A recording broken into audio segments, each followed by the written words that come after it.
بسم الله الرحمن الرحيم. الحمد لله وحده، والصلاة والسلام على من لا نبي بعده ولا رسول بعده ولا معصوم بعده ولا أمة بعد أمتي ولا كتاب بعد كتابي، أما بعد.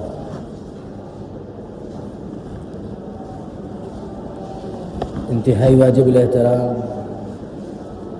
قابل صد احترام بزرگان دین، نوجوانان اہل سنت، السلام علیکم ورحمۃ اللہ وبرکاتہ. دیکھتے دیکھتے رمضان المبارک کے آخری عشرے میں پہنچ گئے. دل تو یہ چاہتا ہے کہ رمضان کی طرف مخاطب ہو کر کہے کہ کیوں رخصت ہو رہا ہے. ابھی تو ہم گڑ گڑانا سیکھے تھے، ابھی تو ہمارے آنسو نکلنا شروع ہوئے تھے، ابھی تو ہم مغفرت کی بھیک مانگنا شروع ہی کیے تھے، اور ہماری تربیت ابھی شروع ہوئی تھی، ہم مسجد سے ابھی جڑے تھے، اور اگر تو اس طرح رخصت ہو جائے گا تو ہم دوبارہ مسجد سے دور ہو جائیں گے، دوبارہ ہمارا یہ گڑ گڑانا بند ہو جائے گا، دوبارہ ہمارا آپ سے جو لگاؤ ہے، اللہ سے جو لگاؤ ہے، وہ لگاؤ کم ہو جائے گا، اور جو ہماری جو تربیت ہو رہی تھی وہ تربیت رک جائے گی. کیوں اتنی جلدی رخصت ہوتا ہے؟ کم سے کم ہماری مغفرت کروا کے رخصت ہو، ہماری بخشش کروا کے رخصت ہو، اور ہماری تربیت کروا کے رخصت ہو. اور جو رمضان المبارک کے قدردان ہیں، جن کے دلوں کے اندر رمضان المبارک کی اہمیت ہے، وہ لوگ اب اس رمضان المبارک کے رخصت ہونے کی وجہ سے، آخری وقت کے پہنچنے کی وجہ سے آج ان پر افسردگی اور ان کا دل مغموم ہے، ان کا دل رو رہا ہے کہ وہ کیوں رخصت ہو رہا ہے. ہمارے پاس اگر کوئی آدمی آتا ہے اور وہ ہمارے لیے کچھ بہتر کرتا ہے اور ہمارے ساتھ کچھ وقت گزارتا ہے اور ہمارے لیے وہ فائدہ مند ثابت ہوتا ہے، جب وہ ہم سے الگ ہوتا تو ہمارا دل روتا، ہماری آنکھیں بہہ پڑتی، اور نہ تھمنے والے آنسو بہنے لگتے. اسی طرح رمضان المبارک کے قدردان اور ان کی اہمیت جن کے دلوں میں ہے، آج ان کے دل رو رہے ہیں کہ تو ہم کو چھوڑ کر کیوں رخصت ہو رہا ہے. ابھی ہمارا تعلق اللہ کے گھر سے بن رہا تھا، ابھی ہم اللہ کے گھر سے جڑ رہے تھے، ابھی اللہ کا اور ہمارا تعلق مل رہا تھا، ہم دعا کرنا سیکھ رہے تھے، روزے کے جو تقاضے تھے ان تقاضوں کو پورا کرنا سیکھ رہے تھے. ابھی ہم سیکھنے میں ہیں اور یہ مہینہ ہم سے رخصت ہونے کو ہے، اور جب یہ مہینہ رخصت ہو جائے گا، ہم میں سے کون جانتا ہے، کس کو پتا ہے کہ دوبارہ ملے گا بھی یا نہیں ملے گا.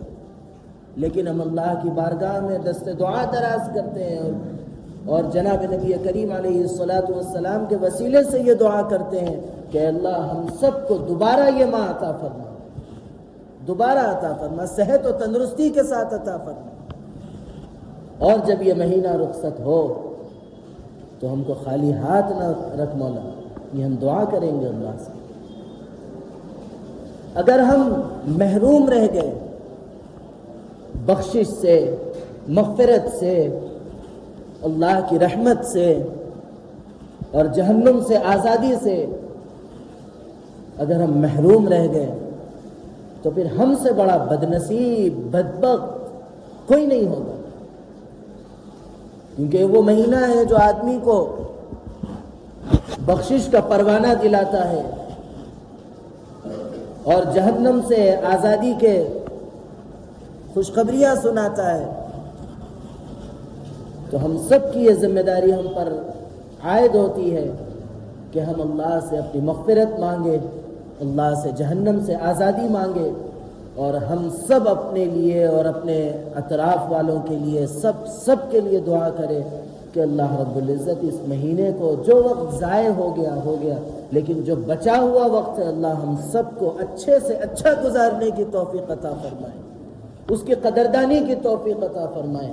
جب یہ وقت ہم سے رخصت ہوگا، جب جدا ہوگا، تو ہمارے دل نا امیدی کے نہ رہے، کہ ہمارے دل خوش رہے کہ اللہ کا احسان ہے کہ اللہ نے ہمیں عبادت کی توفیق میسر فرمائی، راتوں کی بھی عبادتیں میسر فرمائی، دن کے فرائض بھی آسانی سے پورے کروائے۔ اس چیز کا شکر ادا کر دیں کہ ہم موقف میں آئے، اتنا ہم کو اس کی قدردانی کرنا ہے۔ کیسے ہوگی؟ جیسا عام وقت ہمارا عام مہینوں میں گزرتا ہے اسی طرح اگر گزر جائے گا تو ہوگا؟ نہیں، بالکل بھی نہیں۔ ایک عام آپ کا دوست ہے، آپ اس سے ملتے ہیں تو آپ اس سے چائے کے لیے بھی مت پوچھئے، وہ آپ پر شکوہ نہیں کرے گا، وہ آپ سے گلہ نہیں کرے گا۔ لیکن آپ کا جب کوئی خاص مہمان ہے جو آپ کے پاس بہت کم آتا ہے، جب وہ مہمان آپ کے پاس آتا ہے، آپ اس سے اگر پانی بھی نہ پوچھے تو کتنی بد اخلاقی ظاہر ہوتی ہے، چاہے وہ اچھا تصور کرے یا برا تصور کرے، لیکن ہمارے اخلاق تو ظاہر ہو جاتے ہیں۔ اسی طرح یہ مہینہ روز روز روز روز ہر مہینہ نہیں رہتا، یہ مہینہ سال میں ایک مرتبہ آتا ہے۔ اگر ہم اس کا احترام نہیں کریں گے، اگر ہم اس کا لحاظ نہیں کریں گے، اگر ہم اس کے جو تقاضے ہیں ان تقاضوں کو اگر پورا نہیں کریں گے، تو بتاؤ ہمارا شمار کن لوگوں میں ہوگا، کیا ہوگا ہمارا؟ اس طرف توجہ دینے کی ضرورت ہے، ابھی بھی وقت باقی ہے، ایسا نہیں ہے کہ یہ رخصت ہو گیا، ہم آخر مرحلے میں ٹھہرے ہوئے ہیں کہ بس مسافہ کرے اور رخصت ہو گئے۔ ابھی ایسا مرحلہ نہیں ہے، ابھی اور رہنے والا ہے، ابھی اور ہم کو موقع ہے اس مہینے کی قدردانی کا، مہمان کی اور مزید مہمان نوازی کا ہم کو موقع ہے۔ یہ وہ موقع ہے جس میں دعائیں قبول ہوتی ہے، یہ وہ مہینہ ہے جس کے اندر آدمی کو اللہ کا قرب حاصل کرنے میں آسانی رہتی، سہولت رہتی، اس لیے کہ وہ شخص قید ہوتا ہے جو اللہ سے دور کرنے کا کام کرتا ہے، شیطان۔ تو ہم کو اللہ سے جڑنے کی آسانیاں ہیں، ہم کو اللہ سے جڑنے کے لیے موقع ہے۔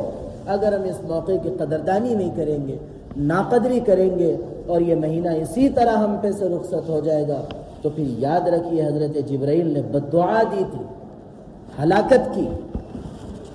سید الملائکہ نے بددعا دی تو سید الانبیاء نے اس پر آمین کہا تھا۔ بتاؤ یہ بددعا ہمارے حق میں اگر ہم اس کی ناقدری نہیں کریں گے، اگر ہم اس کی ناقدری کریں گے، مغفرت نہیں کروا لیں گے، بخشش نہیں کروا لیں گے، تو کیا ہم اس بددعا کے میں شامل نہیں ہو جائیں گے؟ اس لیے ہم سب کی ذمہ داری ہے کہ ہم سب فکر کریں، کوشش کریں، اللہ سے خوب مانگیں۔ اللہ کا دربار وہ دربار ہے جس کے دربار میں آپ جتنی مرتبہ حاضر ہو کر آپ اس سے مانگتے ہیں، گڑ گڑاتے ہیں، وہ اتنا خوش ہوتا ہے۔ دنیا کا دستور اس کے برعکس ہے، اس کا الٹا ہے کہ آپ جتنا کسی کے سامنے ہاتھ پھیلائیں گے اتنا دنیا آپ کو ذلیل کرے گی، رسوا کرے گی، بے عزت کرے گی۔ یہ دنیا کا دستور ہے، آپ آزمائیے یا آزما چکے ہوں گے، لیکن اللہ کا دربار وہ دربار ہے، آپ جتنی مرتبہ اس کے دربار میں حاضر ہوں گے اس سے اس کی اتنی قربت بڑھے گی، اتنی زیادہ محبت پیدا ہوگی۔ تو اس دربار کو چھوڑیے جہاں ذلت ہے، رسوائی ہے، جہاں پر جو ہے ناکامی ہے، اس دربار کی طرف آئیے جہاں صرف کامیابی ہے، جہاں محبتیں ہیں، جہاں مغفرت کے پروانے ہیں، جہاں پر ہم سب کے لیے بخشش کے راستے کھلے ہوئے ہیں، اس جگہ پر آئیے، چھوڑیے۔ اللہ کی گزشتہ جمعہ بھی یہ بات آئی تھی، اللہ کے نزدیک سب سے زیادہ ناپسندیدہ اور سب سے زیادہ اللہ کو غضب اور غصہ دلانے والی جو جگہ ہے وہ بازار ہے۔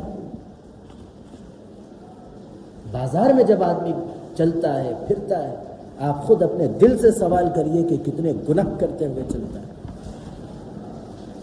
غیر محسوس طریقے سے بہت کچھ ہوتا ہے، نظر کی حفاظت ممکن نہیں، چلتے چلتے کس کو تکلیف دیتے ہوئے گزر رہے ہیں، کس کو کیا کرتے ہوئے گزر رہے ہیں احساس نہیں ہوتا۔ اور پھر بہت سارے خرافات اور بہت ساری برائیاں ہیں جس کا تذکرہ کرنے کا کوئی فائدہ نہیں، مجھ سے زیادہ آپ جانتے ہیں۔ لیکن اللہ کے یہاں جب اعلان ہو رہا ہے طاقراتوں کا، اللہ کی قربت نصیب ہوگی، اور اعلان ہو رہا ہے آج اللہ دعاؤں کو قبول کریں گے، آج اللہ ایسی رات دیں گے جو ہزاروں مہینوں سے افضل ہوگی، اس رات کو ہم گنوا دیتے۔ کہاں؟ جہاں اللہ کا غضب نازل ہوتا ہے، جو جگہ اللہ کو غصہ دلانے والی ہے۔ بچیے، کون بچے گا؟ ہم سب کو بچنا ہے۔ ہم یہ نہیں بول سکتے کہ جو ہے اب کل سے آپ بنڈی نہیں لے جائیں گے، ہم جو ہے آپ کو بول رہے ہیں کہ آپ جو ہے سختی سے بول دے رہے ہیں آپ جائیں گے تو اللہ کا غضب نازل ہوگا۔ بنڈی والے کو کہیں گے؟ ہم کو اپنی ذات کو کہنا ہے، ہم کو اپنی ذات سے مخاطب ہو کے کہنا ہے کہ پہلے کر لینا ہے، آخر وقت ضائع نہیں کرنا ہے۔ خاص طور سے شاید یاد ہوگا آئندہ جمعہ یا نہیں، لیکن ابھی ذہن میں رکھ لیجئے، جو آخری شب ہوگی جس کو لیلۃ الجائزہ کہتے ہیں، ہماری اصطلاح میں جس کو چاند رات کہتے ہیں، وہ ایک آدمی کے مزدوری کے بعد جب اس کا جو معاوضہ ملتا ہے، مزدوری ملتی ہے، وہ وقت ہوتا ہے جو اللہ کے در پر رہ کر اپنی اس مغفرت کو لینا ہے، اپنی اس بخشش کو لینا ہے۔ ایسی رات کو ہم ضائع نہیں کرنا چاہیے، اللہ کے پاس گزار دینا ہے، اللہ کے در پہ گزار دینا ہے، اللہ کے سامنے گڑ گڑاتے ہوئے گزار دینا ہے۔ اگر ہم نہیں گزارے تو ہمارا شمار ان بد نصیبوں میں ہوگا جن کو اللہ نے اپنے در سے ہکال دیا۔ کیا ہم یہ اپنے دل سے قبول کرتے ہیں کہ ہم اللہ کے در پر جائیں اور اللہ ہم کو اپنے در سے بھگا دے؟ ظاہر سی بات ہے کہ ایک اللہ سے محبت کرنے والا، جناب نبی کریم علیہ الصلاۃ والسلام سے عشق رکھنے والا کبھی یہ تصور نہیں کرے گا۔ اسی لیے جو کچھ ہو گیا ٹھیک ہے، لیکن جو بچا وقت ہے اس کی قدردانی، اس کی حفاظت اپنے اوپر لازم کرے اور اس کو پورا کرے۔ اللہ رب العزت ہم سب کو جو بچا کچا وقت ہے اس کی قدردانی کی توفیق عطا فرمائے۔ تکمیل قرآن کا جو موقع ہوتا، دعاؤں کی قبولیت کا موقع ہوتا، ایسے موقع پر دعائیں کرنا چاہیے، کروانی چاہیے۔ اور پھر یہ جو آخری عشرہ، اس کا لمحہ لمحہ جو ہے قیمتی ہے، اس کی راتیں قیمتی، اس کا دن قیمتی، ہر چیز۔ ویسے تو پورا مہینہ قیمتی تھا، لیکن آخر وہ وقت ہے کہ جو بچی کچی کڑھائی ہے پوری پوچھ کے باہر آ جانا ہے ہم کو۔ اس لیے وہ محنت کرنا ہے، وہ کوشش کرنا ہے، اپنے آپ کی مغفرت کروا کے دم لینا ہے۔ اللہ رب العزت ہم سب کی مغفرت فرمائے، اللہ رب العزت ہم سب کی بخشش فرمائے۔ اللہ رب العزت جو کچھ اس مہینے کے اندر ہم سے لاپرواہیاں ہوئی ہیں، ہم سے بے اعتدالیاں ہوئی ہیں، اللہ رب العزت اس کو معاف فرمائے۔ اللہ رب العزت جو کچھ نافرمانی ہوئی ہے اس کو معاف فرمائے۔ اللہ رب العزت ہمارے ہر گناہ کو معاف کر کے ہمارے لیے بخشش کا پروانہ مقدر فرمائے۔ اللہ رب العزت جو کچھ بچا کچا وقت ہے اس کی سچی قدردانی کی توفیق میسر فرمائے۔ اللہ رب العزت میرے کہنے اور آپ کے سننے کو قبول فرمائے۔ اللہ رب العزت کہنے سننے لکھنے پڑھنے سے زیادہ عمل کی توفیق عطا فرمائے۔ عمل کی باتوں پر عمل کرنے، بچنے کی باتوں سے بچنے اور عقیدے کی باتوں پر عقیدہ رکھنے کی توفیق عطا فرمائے۔ آمین وآخر دعوانا ان الحمد للہ رب العالمین۔